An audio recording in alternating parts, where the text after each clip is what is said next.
From first hunts to lifelong traditions, we're here to honor the heritage, hear the passion, and connect through the stories that make us all hunters. Grab your gear, find your stand, and listen in as we share another journey that shapes a hunter's legacy. This episode is brought to you by Logic Hunt, an app designed for the future of hunting, helping you prepare with purpose and pursue with precision. All right, man, we're recording. What's going on? Oh, still out here checking some farms.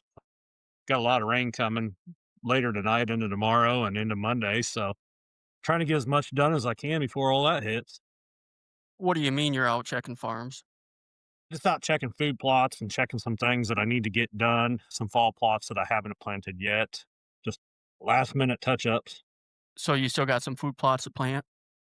Yeah, I've still got some of my fall plots to get in. I'm kind of glad these last few ones I haven't got in yet just because they're calling like 4 to 6 inches of rain. Really? Yeah. The ones I've got in and are up and established are looking good. I think they'll be okay, but I'm glad I didn't get anything planted the last couple days because you get that much rain on them and it really starts to affect the germination.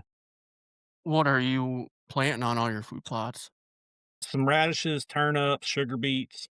Then I'll go in a few more wheat and anything that I've got left in standing beans. Once they start to defoliate, then I'll broadcast cereal grains out in those.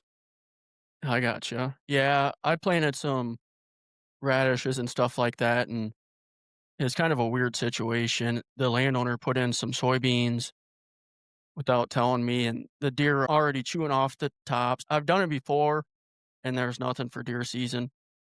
Normally, I would have killed the beans ahead of time, but I didn't know about in time, so I just broadcast over and colt the pack. Yep. And I don't know if it'll turn out or not, but might have to come in and throw some rye stuff over the top. We'll see. I think you might do all right. The only thing I would have done different is broadcast seed by hand instead of with the Ranger, because the Ranger, you're going back and forth and running stuff down before Yeah. the seed hits it.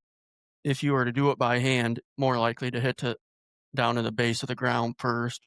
Yeah. Fill us in, man. So give us a little information about who you are, where you're from, all that good stuff. So I'm from West Central Illinois. I'm a regional director for the National Wild Turkey Federation, and I'm also a land professional for National Land Realty. Okay. You got wife and kids and all that good stuff? Yep. Yeah. Married to my wife, Katie, for about 10 years. Got two girls. One's 9, the other one's 5. So they keep us pretty busy doing that. They love to hunt and fish, and they're starting to really get involved in all that stuff. So it's a kind of a family affair. There you go. So you're working at the National Wild Turkey Federation. Do you get to work with people from other states too? Yeah. Yep. We work with a lot of the RDs and biologists, and I cover some of the other states. So I pretty much know all the RDs throughout the country, a lot of the DFOs throughout the country, and some of the other biologists and foresters and stuff that we have on board. Yeah, I had an old coworker that worked for the National Wild Turkey Federation. I don't know what state he was in. His name is Sean Jenkins. Okay.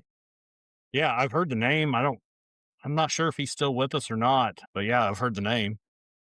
So how'd you get started hunting?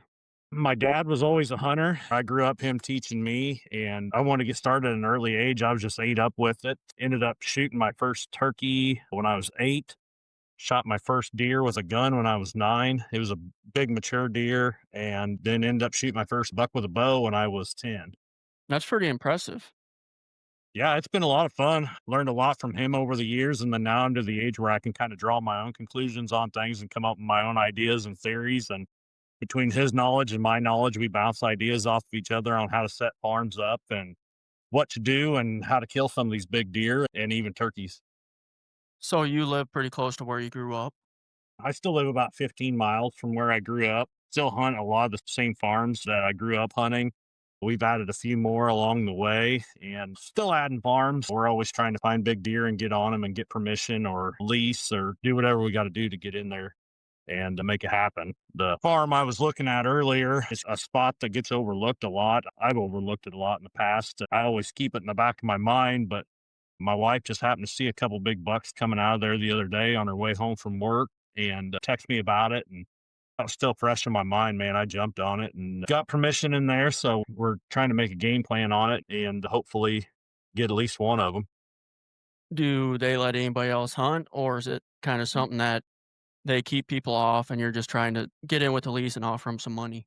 They haven't really let anybody hunt in the past. Nobody's really asked. There's not a lot there, but what is there is, from what I can tell, is really good. The neighbors holds the majority of the deer. Then they funnel out through this out into the big ag fields to feed. So it's going to be kind of one of those spots that you're going to want to hunt early season. Hopefully, get in there and get them killed right off the bat. If not, you might get lucky and be able to get one killed in there during the rut. They kind of get those does pushed off of the bigger timbers and up in there secluded by themselves. So it's just a spot that we gained permission on.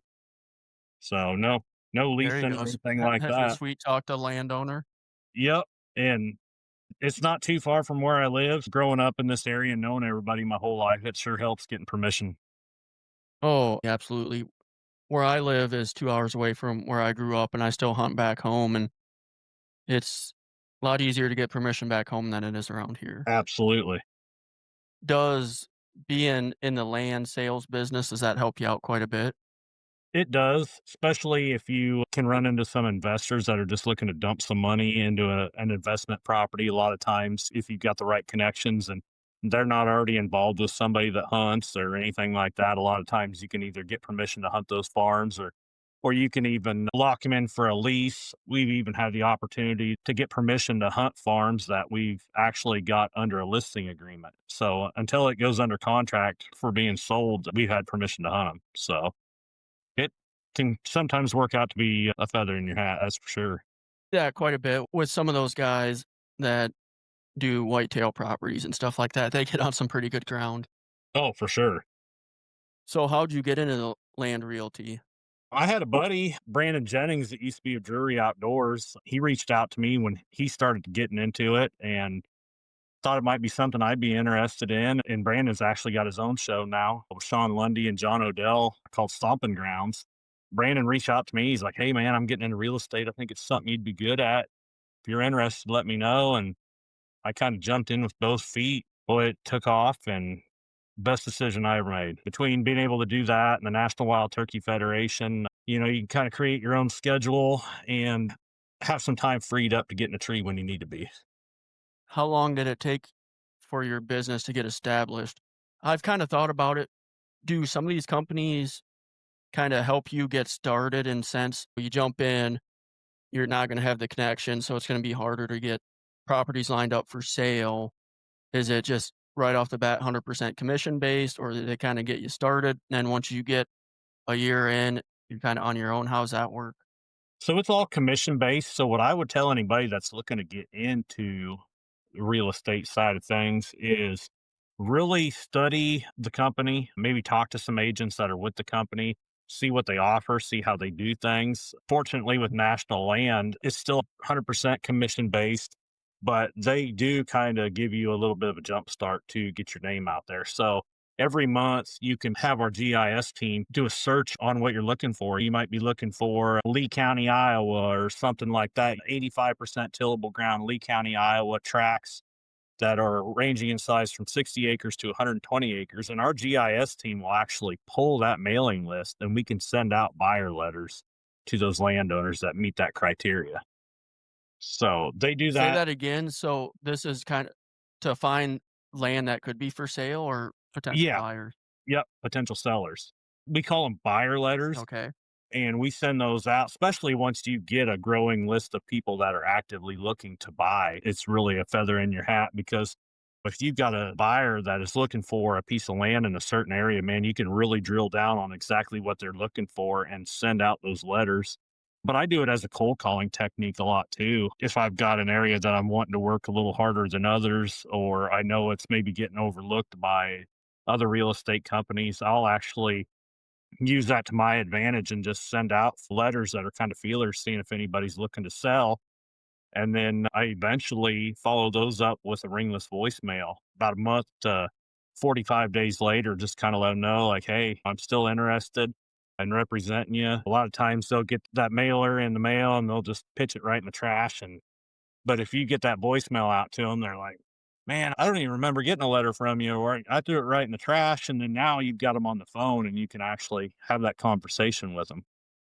Did you say ringless voicemail? Yeah. If you've ever had like a phone call come in from a telemarketer or something like that, and you've got a voicemail, but your phone never ring, that's what it is. So the company will actually drop it right to their voicemail with bypassing the ring. It's a pretty neat technique. Really? Never heard of that. But yeah, I would recommend anybody that's interested in getting into it, really dive into the companies that you might be interested in and talk to them in depth. Don't be afraid to ask questions. Talk to other agents that are with them and make your decision based on that. Don't just jump into anybody willy nilly. How long do you think it would take you to somebody that's new to come in and have enough salary to make a living? I would say roughly 2 to 3 years on average. Really? Yeah, to be able to do it full time, I would say 2 to 3 years on average. That's kinda what I was thinking. And sometimes you can jump right in and maybe be lucky and you don't have a lot of other agents working your areas and stuff like that. Or maybe you have a lot of prior connections that help you, might get you up and rolling a little quicker. But yeah, on the average, about 2 years, I would say. Do you know a guy by the name of Nate Botine? Yep, Nate's on with National Land. I actually started at Land Pros when Nate and I were both there together. I know the guy that started Land Pros. What'd you think of that place? It was good at first, and then it turned into an absolute dumpster fire at the end. A lot of us jumped ship. There's, I don't know, probably 20 of us that jumped ship, and a lot of us have actually ended up at National Land together. I talked with Nate because he got out about the same time I did, and he's like, "Man, I'm going to National Land, and here's who you need to get a hold of and talk to those guys." And he's like, "I love it." And so I jumped ship, went to National Land, and then probably about a month later, Brandon Jennings jumped ship and he came over. But after making the switch to National Land, man, they really help you get going and give you the techniques to get going. Everybody's willing to help you in that company. I haven't found a person yet that has told me no, and a person that has yet to not help me or get me to the right person to do what I need to do to make my business grow. Is this company spread throughout the entire United States? Yeah, they're pretty much all through the US right now. They started in the South and they're still really big in the South, but now they've ventured up into the Midwest and the Dakotas and out west a little bit, and they're really growing. Yeah, we might have to talk about this later on. So I have a hunting app, and eventually someday I'd like to be able to, few years down the line, partner with a land realty company that's focused on recreation ground. And if they don't have an app, I could put a layer in my app so it's more accessible to some of these hunters. Maybe not so much the tillable. We do a lot of rec ground. Do you? Yeah, especially down south. We still do a lot of rec ground here in the Midwest, but where I'm at, there's a lot of tillable. So that's at least half of my market. But I would say overall, the US that we cover, I would say they're probably 60 to 70% of the market is recreational land. There you go. Did you get started with selling land right out of school? How'd you get set up on that? So I started guiding whitetail hunters right out of school, and I'd always kind of grown up with an ag background too. So it kind of evolved into, all right, now I'm starting to get a little older. You don't make a lot of money being a guide chasing whitetails. It's fun, but it doesn't pay the bills all the time. I actually switched back into the ag world and went to work for some ag dealerships. I started off as like a parts manager, then went to sales, selling ag equipment, then went to marketing department. Then from there, that's about the time COVID hit was when I got my feet wet with real estate. And with COVID and everything going on, it was tough to get going. I just kind of used that as a little bit of supplemental income whenever I could get something to list and get sold. And then from there, it just kind of kept growing and just kind of taking off and got to the point where I'm like, okay, it's almost time here to do this full time. And it works really well now to the point where I'm at to be able to do the National Wild Turkey Federation and National Land together. And a lot of people I've met through land, I've also have helping me in the National Wild Turkey Federation. So I have them as volunteers or chapter presidents or things like that. It kind of goes hand in hand, making those connections throughout the state to really help me out on both ends of the spectrum. What's your background? Did you grow up on a farm? I didn't grow up on a farm, grew up helping family friends, they farm, and just something I always loved to do and was passionate about. Just kind of carried over to the dealership side of things and wanting to sell equipment and been around farmers my whole life. So that's just, those are kind of my people, farmers and hunters. There you go, man. There you go. Let's hop back into the hunting. So you got started at a pretty young age, killed your first deer when you were 10. Were you hunting with your dad primarily the first several years and then kind of go off on your own? Yeah, I would say first couple years, maybe till I was about 12, 13, he'd sit with me in the blind or we'd hang a double set or something like that and hunt out of a stand together. But from there, he's kind of like, man, I'm going to turn you loose. You kind of got a handle on things. And I think I was 12 or 13 when I shot my first deer with a bow by myself. Like he still kind of walked me halfway to the stand and kind of told me how to get there and everything. And I got there and yeah, kind of did it all myself. And ended up shooting my first really big deer the winter I was 12. So like second to last day of bow season, I ended up shooting a really big wide deer. And that's kind of really what lit the fire in me. I had the fire, but after killing that first big one, man, that was it. Kind of created a Out on monster your own? fire.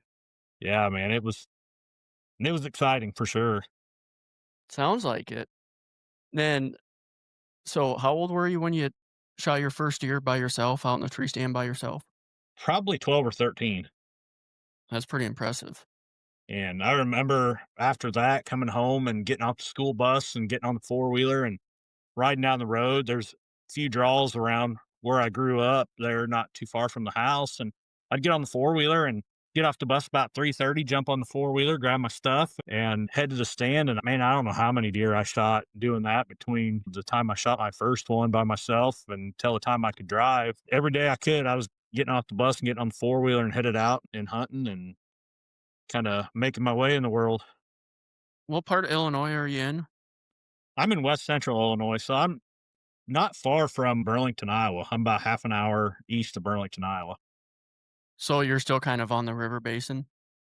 Yeah, we're just up out of it just a little bit. Probably a lot of big deer. There's quite a few, not as good as it used to be back in the early 2000s before a lot of the heavy outfitting pressure hit. But if you can get enough ground in the right areas and you can manage, you can do really good. Let's expand on that a little bit. So, a bunch of outfitters came in and bought a bunch of ground and started taking control. Is that what happened?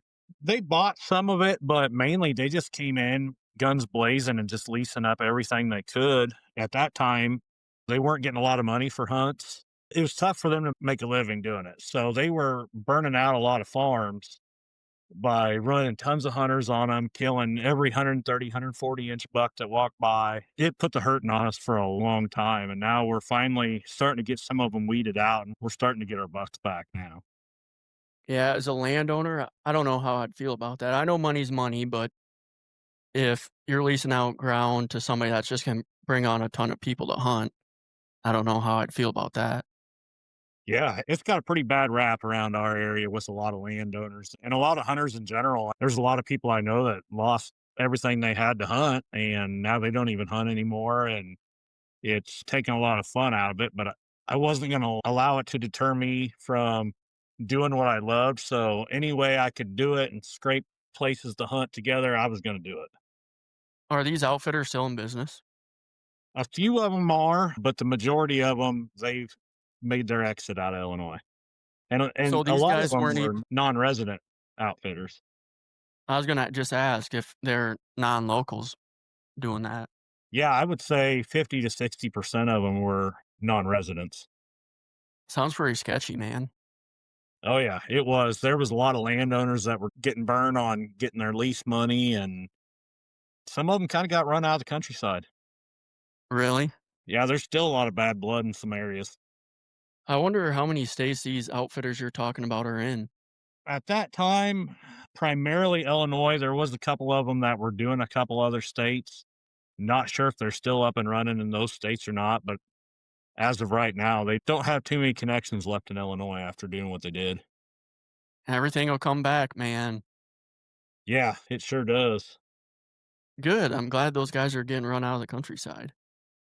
It's starting to free up a lot more opportunities for people to get back into hunting, or if they don't get back into hunting, it's freeing up opportunities for guys like me to add a little bit more to what we've got. So it's definitely helped things a lot. And I'm sure some of those landowners, since the bridge was burned from leasing out, maybe they're kinda skeptical about anybody coming on their land.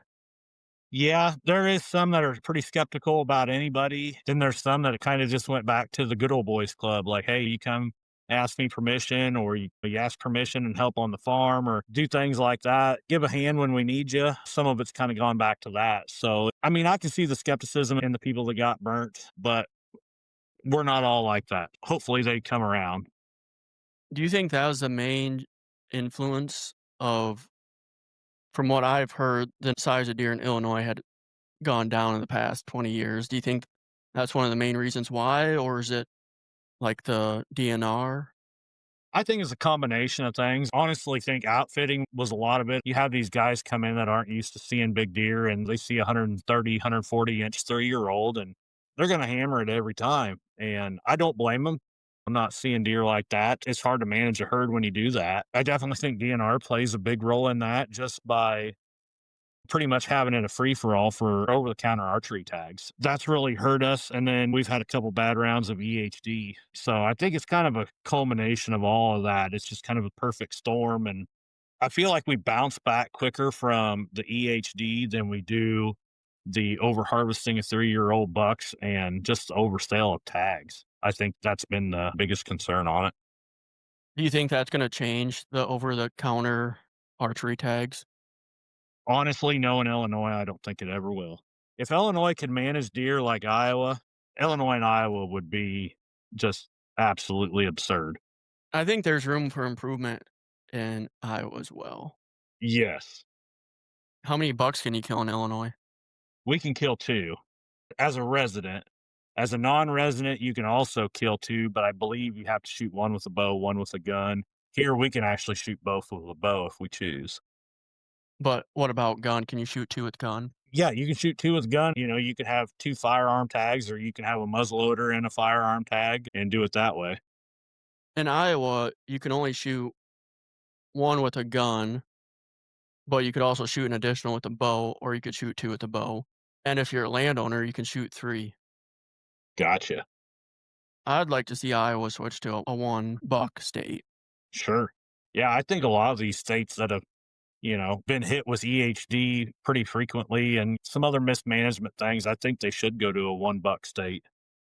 It's all about the money, man. Oh yeah, they got to cash in on it. How much does a non-resident whitetail tag cost in Illinois? I'm looking right now. I believe it's right around $400 by the time you get your hunting license and everything. Really? That's dirt cheap. Non-resident hunting license, 57 bucks. What the heck? That's way too cheap.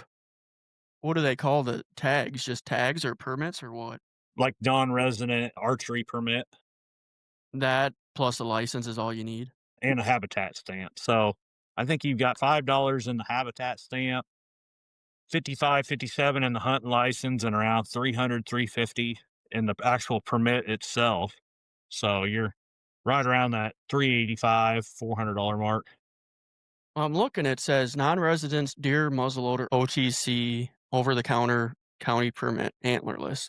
It says application for non-residents muzzleloader and archery. So you still have to, for firearm or muzzleloader, you still have to apply and get into the lottery, but it's almost a guarantee. And then anything that's left over, they can have their outfitter. I don't know if it's technically legal, but they call their outfitter or whoever they're hunting with, landowner, and they give them their information, their customer number, phone number, address, what county, what permit they want. And then they go to Walmart when they go on sale over the counter, or Farm King, or wherever they go. And that outfitter purchases their permit for them. I see it happen all the time. I get stuck in line when leftover permits go on sale over the counter. You get stuck in line and there's an outfitter or somebody ahead of you doing 10 different tags for somebody. Seems kinda like BS. Yes. A lot of times it holds up the line, or I've even seen it lock the system up before. And then nobody standing in line gets their permit for the day. So an outfitter's buying tags for, let's say, 10 different people. Yep. And are they getting them cheaper? They're not getting them any cheaper. They're still paying full price for them, but he's basically going in because they're not here and they missed out on the lottery or they want an extra permit. And he's going in and he's got a notepad full of everybody's information and just reading them off one by one, going down the list. And yeah, there's 10 or 15, 20 of us standing in line behind him waiting an hour. Yeah, that needs to be restricted a little bit, especially when people are just trying to hunt and they're trying to make a dollar off somebody else hunting. Exactly. And to me, it throws up some red flags too, because we have the telecheck system to where you can do it over the phone or you can do it online. It throws up a red flag to me if you've got an outfitter going and he's buying 10 different tags for people over the counter. And then those deer never have to go to a check station. Is it legit or is it not? Why don't they have to So go to a check station? we don't have check stations in Illinois anymore. So you just call your permit number in and they ask you a few questions about your harvest and they give you a confirmation number. If you don't want to do that, you can get online to the DNR's website and answer the questions on there and put your information in and get your confirmation number. So I personally never see those hunters. That outfitter might be buying them for somebody and might be totally legit or might be doing some shady things behind the scenes. I don't know. It's speculation on my end, but to me, it throws up a red flag. I've heard some of those outfitters can be kind of shady. Oh, yeah, for sure.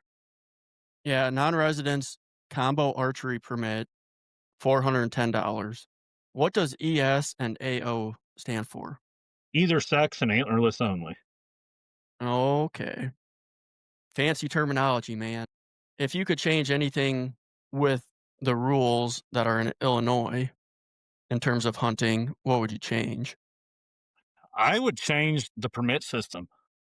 That would be my number one thing. We would go back to a lottery system with a quota. Kinda like Iowa does it. Yeah, I think I that's would totally fair. for sure. It kind of puts the ball back in the court to us residents. We're the ones that live here. We're the ones that pay the taxes and everything else. And I understand that the state would like the revenue, and it does help some of the local businesses from things they buy during hunting season and the restaurants and all that good stuff. But to me, this is our natural resource, and it is a privilege to come to Illinois and be able to tap into our natural resource, just like it is for me if I come to Iowa, to your state, or Missouri, Kansas, Nebraska. That's a privilege for me to come to your state. And I don't want to see anything happen to your herd that has happened to our herd out here. The only thing I would change about Iowa's draw lottery is if you're a landowner and live out of state, which could be kind of a gray area, and I'm not a landowner, you shouldn't have to draw, and maybe you don't have to, just like everybody else. If you physically own land, you should be able to get a landowner's tag every year. I'm not talking lease. So a landowner's tag is own or lease. The lease would be too much of a gray area, but if Yeah. I buy land here and move out of state, I should be able to hunt it every year. I don't think I should be able to hunt a lease every year because you could really fudge the system saying, "Oh, I'm leasing this ground," when you actually have permission, but that's the only thing I would change. I like if somebody's coming to hunt public, I think they should have to draw just like everybody else. I think Kansas, I think they have a draw system, but I think if you actually own land in Kansas, you might be able to bypass that draw system. I could be wrong. That's how it is in Illinois. So if you own land, you can pretty much bypass the draw and get a landowner permit. We also can draw a landowner tag on an agricultural lease. So if you are a farmer and you farm a lot of ground and or farm some small patches that might be good, anything over 40 acres, you could draw a landowner tag on that you lease for agricultural purposes. That's how it is in Iowa. I don't think they have the 40-acre restriction though. Gotcha. So looking back to all your years hunting, how old are you, Levi? I'm 37. So you've been hunting for, let's just say 25 years. What are some of your favorite memories? I know you talked about the hunt that really got you hooked, your first deer out there on your own, but are there any other ones that kind of stick out to you? Oh man, pretty much all of them still stick out to me. Even a lot of the unsuccessful hunts where you had a giant in there and you know that You just couldn't seal the deal. Getting my wife on her first turkey, she was always a little bit of a hunter, primarily deer hunted, never turkey hunted, and being able to take her out and shoot her first turkey on her first trip out, things like that. There's a lot of them that stand out and too many of them to count. Even the ones where I didn't come home with anything, there's a lot of fun memories there. What do you mean? You had some come in close and you couldn't seal a deal? What kind of hunter are you? Oh, yeah, man. Those big bucks, man, they're in a league of their own. They get that sixth sense, and sometimes you've got them right there, and you just need one more step out of them to clear a stick or something like that. And just that sixth sense kicks in. And sometimes I think those are the memories that stand out more than the ones where you actually got them and got them on the wall and can reminisce about it. I think the one that got away sometimes sticks out a little more. Speak for yourself, man. 100% success rate. You're doing good, dude. Mess up a lot more than I kill, I can tell you that. The main thing is when you mess up is if you learn from it. That's the biggest thing. If you mess up and you keep going and you keep messing up and keep doing the same thing repeatedly, it's not going to be good, especially if you're trying to kill big deer. Everybody has those situations where they mess up, but there's definitely hunters I know that have ice in their vein, and very rarely do they not seal the deal if they get the opportunity. I think there's a pretty good window of opportunity there to where you get to the point where you've grown as a hunter, you made the mistakes, you learn from those mistakes. And then you get to that point in your hunting career where you've matured as a hunter and you get to that point where not too many things happen to where, you don't get it done. You make the right decisions on a lot of things and avoid the wrong decisions on a lot of things. And it leads you to success 9 times out of 10. There's a lot of nuances, so if a deer's in the area and he's walking this way against the wind, like, do you call him as soon as you see him, or do you wait till he gets further on the other side of the wind pattern, so when he comes in, he's less likely? Or if he's coming in, do you just rush the shot, or do you be patient and hope he comes back? There's a lot of variables. Yes. And the biggest factor I think I've learned from on whether I'm trying to, like you said, whether it's calling at them or rushing the shot or do you wait, it's reading their body language. I think is the biggest thing I've learned as a hunter when you're presented with those opportunities is what is that deer going to do and trying to read their body language and get that step ahead of them. I think a mistake a lot of new hunters do is they're so focused on the buck if a buck's coming in, but if you have other deer around, specifically mature does, you better have one eye on those does the whole time. If you're just focused on this buck and he's looking away from you, and as soon as you start pulling back, there might be 3 different sets of eyes on you, and they'll mess up your hunt a lot faster than that buck will. Oh yeah, those old does, they got eyeballs in the back of their head and they'll bust you any chance they get. I always love the situation where during the rut, I hate seeing the small bucks. One time I love seeing them is if it's getting close to rut and they're chasing, and I'm in a situation with does where maybe my eyes are locked and she won't leave because she knows something's up. And then this little goofy four corn will come in and just start chasing this doe. I'm like, thanks, buddy. Get these does out of here. Yes. Or, there's a big buck down close to you, tending a doe, and he's got her bedded up, locked down, and you just praying for that little buck to come in and circle around them and get them back up on their feet, hopefully push them back your direction. I have a love hate relationship with does. Need to have them in the area for a big buck. There's not a lot of stuff that slips by a mature doe, though. They can ruin things in a hurry. So much smarter than a mature buck. I don't care what anybody says.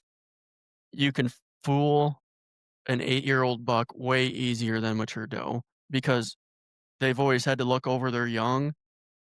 It's just maternal instinct, whereas a buck's Absolutely. always had to look out for himself. Yep, absolutely. If a buck knows something isn't right, he's gone. If a doe gets an inkling that something's not right, she will not leave until she figures it out. Figure it out and alert everybody in the process.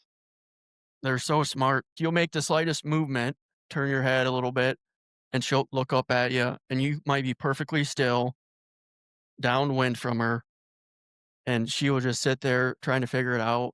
Then she'll play the game where she walks away, try to catch you. Then you might think they're 100 yards away, you're in the clear, and if she gets that in her mind, like, "What was that again?" She will turn around and come right back to you. Absolutely, Once they get on high alert, it's so hard to get a shot on them. for sure. They don't mess around, man. No, and they usually don't leave you alone until they figure out what you are. Hopefully, by that time, you've gotten your bow drawn back or your gun up and can get the shot off on them. Because that's one thing. If you bust me, more than likely, you're going to be in the freezer. Once they got their eyes on you and trying to figure out what you are, it's pretty damn hard to get your bow pulled back on them. Exactly. Oh, they're a nuisance out there, man. I hate them. So, how is the deer population where you're at in Illinois? So ours is really good. It's been quite a while since we had really any big outbreaks right here where I'm out of EHD. So our deer numbers are really strong. We did have a few isolated pockets last year that got hit pretty good with EHD. I would say wiped out three-quarters of the herd in those areas. But man, we've been real fortunate right here where we're at. It's nothing late season to sit on a good food source and see 60, 70, 80 deer sit, and a lot of good deer too. I loved late season hunt. That's one of my favorite things. And not necessarily for killing a big buck, but just seeing the overall herd. It gives you a good opportunity to take inventory on what's left after the gun season. Are you doing late season archery or with a gun? So our gun season, the latest we can go to shoot an either sex deer would be our muzzleloader season. So it usually kicks out about mid-December. So after that, if you want to kill an antler deer, it's all archery. I like that. So in Iowa, archery starts October 1st and goes to the first weekend of December and shuts off. Somewhere in the first couple weeks of October, they have like a 10-day early muzzleloader where there's a quota on it. Maybe it's a couple thousand, 4,000 in the state, whatever. But once December comes around, that first weekend of December, it's shotgun only. And that starts the first Saturday of December and goes to the Wednesday. Everything's off for 2 days. Then the second Saturday starts shotgun two, and that'll go through the next Sunday. So 9 days. And then I believe it's the next Monday, the day after, late muzzleloader opens up. So let's say December 15th, along with archery opens back up. And that's all you can do until January 10th. Oh, wow. So for me, where I hunt, there's a lot of small timber. So I always go late muzzleloader just because there's no way I can sneak up to these timber and get in my stand because a lot of these timbers you can see right through them late season. So I always do archery up until about Thanksgiving weekend, then late muzzleloader after shotgun season. Yeah, it sounds like your gun seasons are set up pretty similar to ours. Our main firearm season is 7 days, but it's split into two sections. So the first season is usually, what is it? I believe it's the third Friday of November. So it's right before second Friday in November, right before Thanksgiving, weekend before Thanksgiving comes in. You got Friday, Saturday, Sunday. Then we have pretty much a week long break there around Thanksgiving. And then the 4 day part of the season, second season comes in and then it runs. And then the following Friday after it is our muzzleloader season and it's 3 days. Just 3 days is it? Yeah. F So that, man. it's kind of a love hate relationship out here with gun seasons for a lot of us. Like when it starts right ahead of Thanksgiving, a lot of times it can be a slaughter depending on how we are in the rut. Usually we're praying for lockdown. By the time gun season comes in, we're praying for a lockdown to save some of these big deer. In December, it starts getting cold. You start weeding out a lot of hunters for second season, and the same with muzzleloader season. Starts weeding them out a little bit. You don't usually have a lot of hunting pressure from December on, but that first gun season, there's a lot of people out. I'm glad that Iowa doesn't start their gun season till December. That Thanksgiving weekend is probably my favorite weekend to hunt because if Big Buck's still around, he's looking for those last does. He's way more likely to hit the food source before dark. The most opportunity I've had at Big Bucks with a bow is Thanksgiving weekend.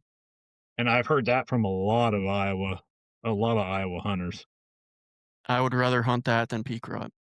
It seems to be kind of like that here, except for in the areas that don't get pressured hard during that first gun season right before Thanksgiving, you can catch up with a pretty good deer right around Thanksgiving. But it seems like majority of the places there's just so much pressure from gun season that they've gone back nocturnal again. I think if we didn't have that first gun season pressure, I think we would be like Iowa, and I think we would kill a lot more bigger deer right around that Thanksgiving time. I shouldn't be spreading this word too much because a lot of people think the good hunt's done after the rut. I think peak rut sucks. I agree 100%. I mean, it can be really, really good and it can be really bad. It's all about being in the right place at the right time with the right doe and the right buck, and all the stars align and you get it done. I would much rather hunt early season or late season.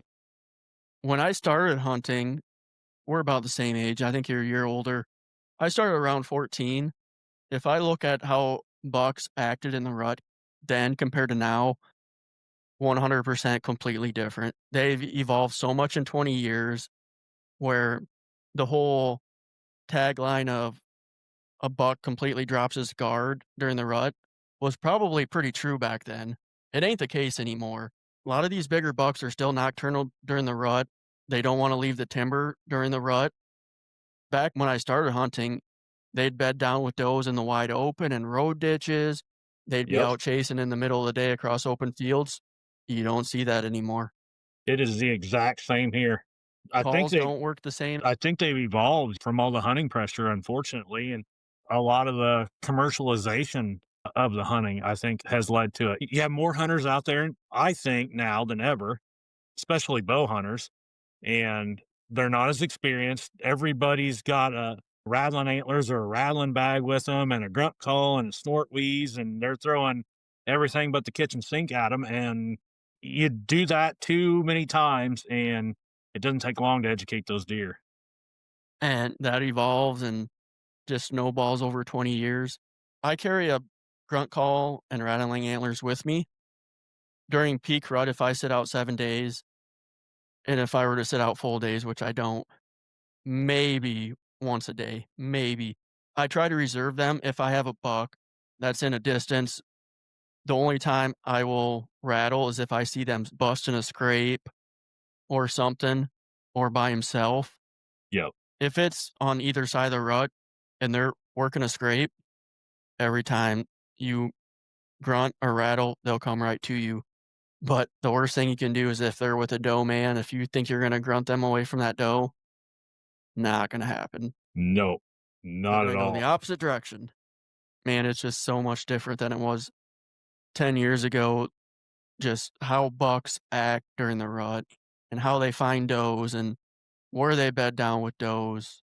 And as hunters, we need to be evolving to keep up with that. If you've thermal hunted for coyotes before, I've been around it a little bit. my God, the amount that has changed in 5 years in terms of when thermals were new, you could go out at night and it was like shooting fish out of a barrel. They'd howl back every time. And just from the 3 years I started hunting, I don't have it anymore because it's not any fun. But first year, man, it's shooting fish out of a barrel. Every year it got harder and harder. They were less vocal. And the exact opposite, hunting went down, hunters went up. I wonder what the Sure. correlation was there. And I see the same thing, in the turkey world. There's a lot more times now where I feel like our turkey populations declined. And I know there's a number of factors of that, but we also run into a lot of periods throughout the season. And it's in more than just Illinois. I travel around turkey hunting quite a bit too and hit multiple states. And you see a quiet period in a lot of states. They've evolved. They know that if they talk, they're going to get killed. Animals aren't any different than us.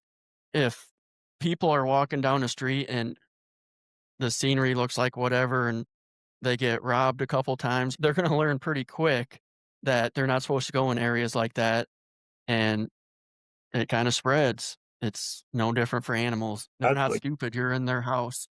I was just talking to somebody the other day and they were like, man, I can't believe how much money you spend and how much time you spend and doing food plots and just doing everything you do to kill a big mature deer. They're like, when someone's back in the 70s and 80s, they used to go out in just their blue jeans and a jacket and a flannel shirt and used to shoot up all the deer they wanted. And I'm like, man, you can still go out and do it, but to be able to harvest the deer I'm trying to harvest, the odds of it happening are slim to none. Like you said, those deer have evolved and we've got to keep evolving as hunters or we're going to get behind the times. I feel like a lot of the hunters that haven't evolved, that's kind of limits their success a little bit. I'm not saying you can't do it the way that they're doing it. There's a lot of things that I haven't evolved in that I haven't tried yet, the new latest and greatest products out there because what I'm doing works and it's hard for me to change.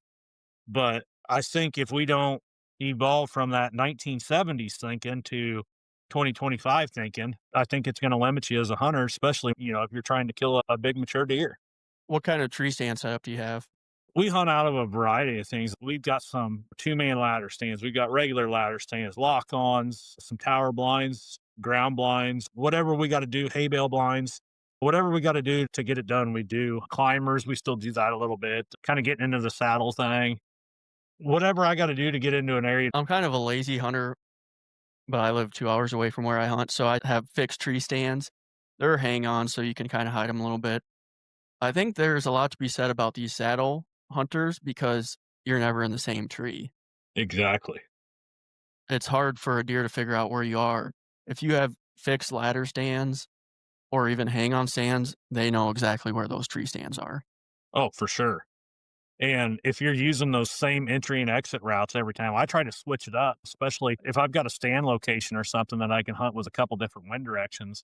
I try to switch up my entry and my exit just so I'm not beating the same path and tipping them off every time. Oh, hey, here he comes. Oh, there he goes.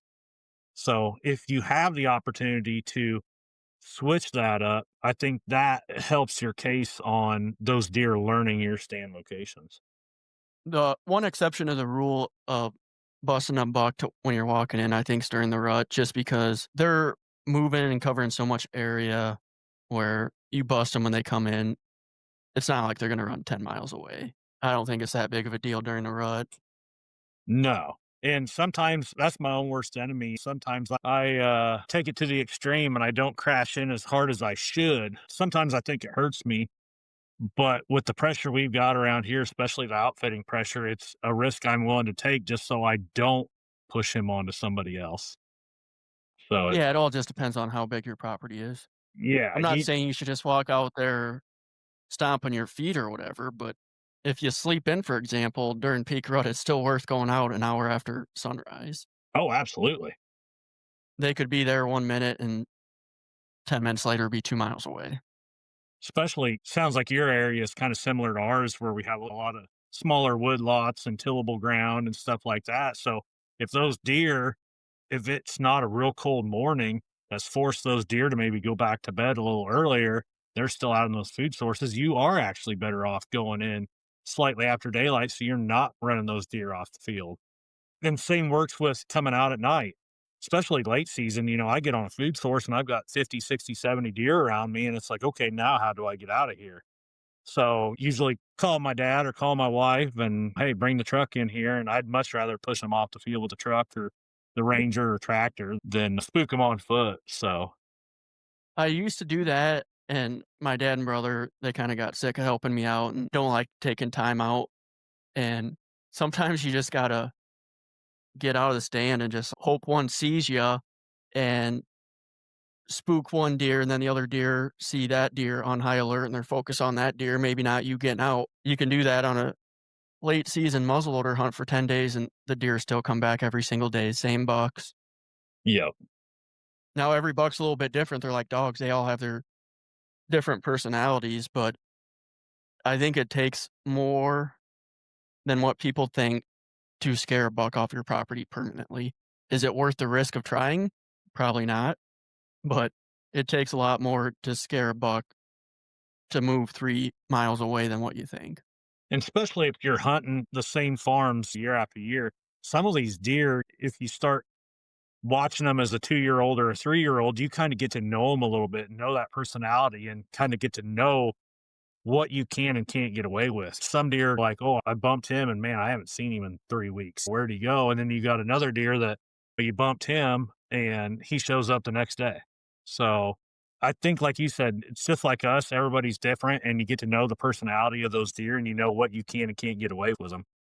The deer I shot last season, late muzzleloader, just very rarely do you get a buck that shows up for 3 or 4 years consistently, especially up there with such small properties, but he did it. I found his sheds every year. The first time I ever saw him in person was when I shot him. I'd get daylight pictures of him all the time. Definitely not camera shy by any means. And the only reason I killed him was because of cell cameras. That's a topic for a different day. I'd have a hard time getting rid of them, but it's hard to Oh, for argue that sure. they're fair. But then the year before, I shot one Thanksgiving weekend, attempted. I was up a little too high and he was at 15 yards. So the steep angle, I think I thought I was going to center punch him. And I think I went over one lung and right through the other. And like, well, never see that deer again. 3 days later, got him on camera at the exact same place. 90% of the time, they're like us. They're a creature of habit. They just kind of keep doing their thing. And it's kind of a double edged sword. Sometimes you can get away with things and sometimes you can't. And like I said, especially if you're hunting the same property, just like you gave examples of, you know what you can and can't get away with that deer. Think about it. If you shoot a deer, I'm sure it hurts like hell to them. But if they didn't physically see where it came from, Or no, they yeah, probably have no idea what the hell happened. exactly. That's why they come back. There's probably other stuff that's happened to them that have put them in just as much pain, maybe getting in a fight or whatever. They don't know that they were shot. They just, Sure. what the hell is that? Yep. Makes you So, wonder what goes through their mind uh, sometimes when things like that happen. because this buck that I was telling you about that I shot high on single lung, well, he took off, but he turned around like, what the hell was that? Couldn't figure it out. And 3 days later, he's on the camera, exact same place within 50 yards. Yeah, it's crazy. So before we wrap this up, I like to ask people share some embarrassing hunting stories if you have any. Boy, that's a good one. Trying to think. Anything out in the woods, crap in your pants, falling out of a So tree stand. so last year, I'll tell this one on me. So last year, I just got a new farm to hunt, and I decided I was going to go hang some cameras on it. The landowner just closed on it, and he said, "Hey, we closed. You can go in there and get some cameras, get some stands up." And so I decided to try this new little breakfast spot we had in town, and got these little homemade mini donut things, and they tasted pretty good. But man, when I got out to the timber, it was not good. After hanging cameras that day, I ended up coming home with no underwear and both socks were missing out of my rubber boots. What'd they put in these donuts, man?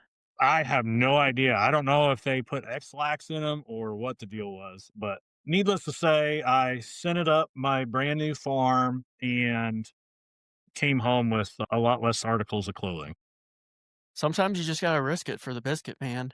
It was worth the risk because on that farm, we actually had a 180 some inch 4-year-old show up, and we ended up putting the farm on lockdown. Essentially, like, we're not going in there and hunting him. We're basically just going to keep cameras up and running, keep tabs on him all season long, keep tabs on him up until we can find his sheds. So we did. We basically stayed out of there and kept tabs on him.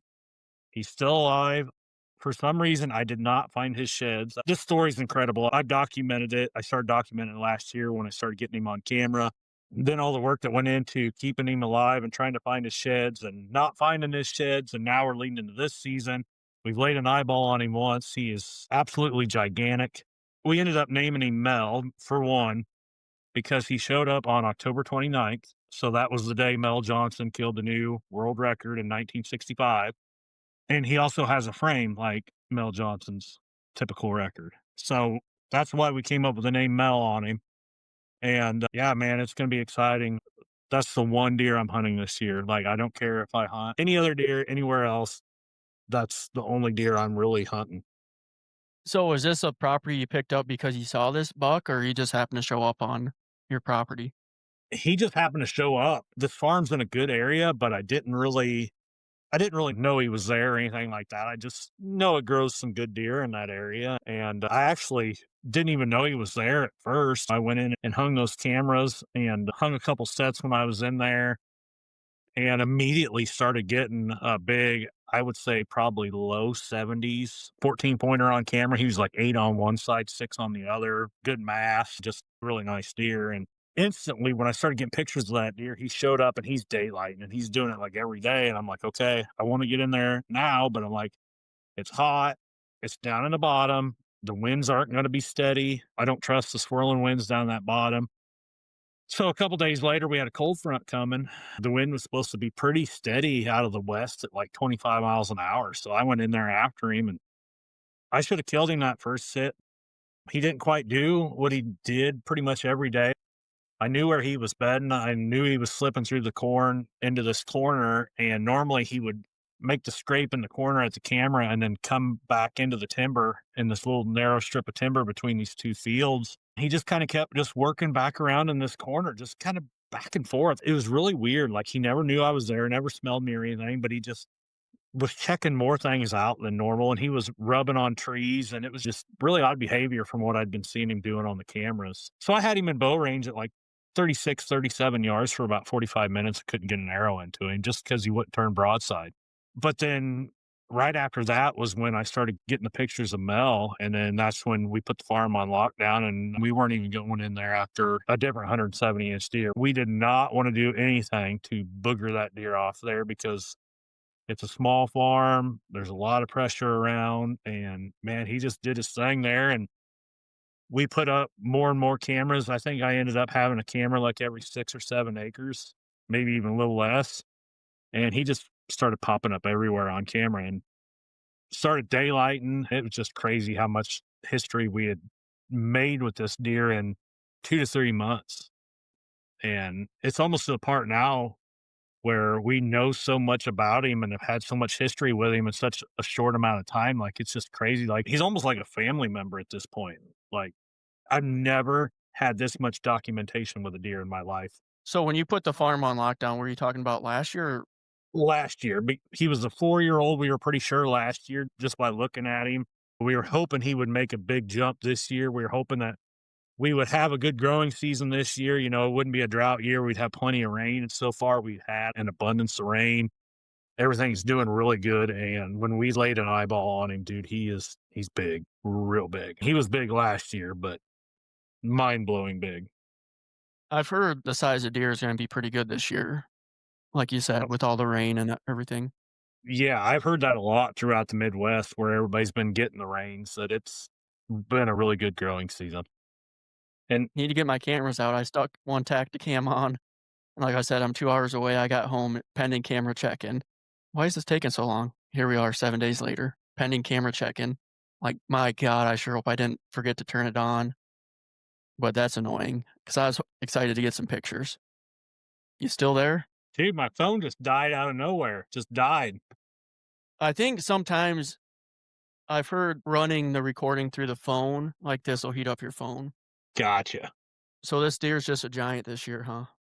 Yeah, he's really put on a lot of inches. I'm not 100% sure what he'll score. We haven't got him on camera yet, just because I haven't pushed in there and put any cameras up. We did spot him from the road a couple weeks ago, and it's hard to say. I think he's going to go probably, if I had to guess, probably around 210 gross as a typical. That's a big boy. So That's big. he's got one side that's a little weaker than the other. He's probably going to net out, I don't know, maybe around 201, 202, something like that, I would say. But I could be off a little I bit. wouldn't complain. What's that? I No, wouldn't complain about it. but I had him on camera all the way up until February, I don't know, 6th, 7th, 8th, something like that. And then I had to take off for Nashville for NWTF convention. And we were supposed to get a lot of snow and it was supposed to be really cold. And I still had a lot of good food. I wasn't worried. And we took off, and about 3 days later, everything's dead from the cold. We had like 10 inches of snow. I just wrote it out. I'm like, man, I'm not going to go have dad go in there and replace batteries or anything like that. We know he's hanging out here. We're going to find him down in there somewhere. And the majority of this farm is corn. There's not a lot of timber on it. And I have no idea where he dropped him. He disappeared after that. Basically, that cold snap was it. And we found pretty much every other deer that we had on camera in there. We found the sheds of them, never found his. I covered 90% of the corn, I would say. It was where we were on foot walking down rows. Had the ranger going down rows. It was to the point where I got a mapping app on my phone, like a tracker application map on my phone that I could use as GPS, and I could actually set the width of the ranger and stuff like that. So I knew if I was overlapping or missing spots out in the corn. We never found him, man. I don't know what happened to him. When you think about it, it's like looking for a damn needle in a haystack. It is, especially when So you got to see a coin. that they could have dropped them right when they're crossing a river. It could be up in a cedar tree somewhere. It covers what, 1 square foot, and an acre's 43,000 square feet. Yeah, They could literally be anywhere. How often, maybe on some of the small properties, it's different, but how often do you find a match set compared to a single? maybe one match for every 15 singles. I've had match sets a mile and a quarter, mile and a half apart. So I found this one. It's probably hard to see. Oh, well, He's probably 100 inside. And when I saw him, it was on a side slope just like this. I walked up, I looked like, "Is that a rib cage?" We walked and couldn't find the other side. Apparently, the neighboring property, the landowner has that other side. yeah, it's crazy. You never know where they're going to be at. Sometimes you find them in the least expected spots. Like some of the places I found sheds are it's just insane where they're at. There's 1 year back home, and this was just like a 40-acre timber. We had a food plot, but not a lot of deer. I went out on the four-wheeler so I could cover ground pretty fast. I bet I found over 20 sheds in an hour. Oh, wow. Every time you found one shed, there was two. Maybe I found 20 sheds, 18 of them were pairs. And I don't know if you wouldn't think weather would have an impact on dropping both sheds at one time compared to one, but every time there's always two sheds there. And I still have never seen anything like that before. That's when it's fun. It's not normally like that, man. No, 40 it's acres not. I hunt, I just have one property. I'm lucky to find one shed a year Yeah. on that property. Yeah, it's crazy how sometimes the weather and stuff like that affects them where they're not necessarily dropping, but where they're holding up, where you're going to find them. Some years you find them sprinkled everywhere. Some years you find them, like you said, they're almost on top of each other. And I think if it's an easy winter on them, it's gonna be way tougher finding sheds. A hard winter where they're all grouped up, it's gonna make it a lot more fun. Oh, yeah, for sure. Man, I appreciate you joining. It's been a lot of fun, and we'll definitely have to stay in touch. Yeah, man. Thanks for having me on. Good luck this season. All right, man, you too. Thanks again for joining us on another episode of A Hunter's Legacy. Remember, hunting isn't just about the harvest, it's about the journey and the legacy we all leave behind. Be sure to subscribe, leave a review, and share this podcast with all the other hunters in your life. And if you have a story to tell, we'd love to hear it, because every hunter has a legacy worth sharing.